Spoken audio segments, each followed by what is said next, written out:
I stand here, inspired by J. Robert Oppenheimer, a physicist, a thinker, a man whose ideas change the fate of the world.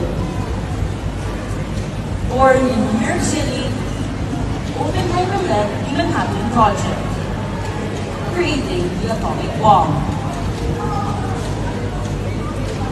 When the device ignited the sky, he recalled the line, "Now I am become death, the destroyer of worlds."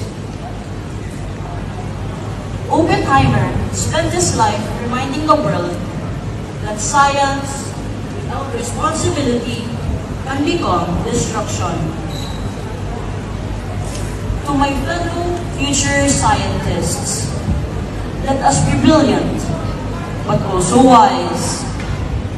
Let us be curious, but also human.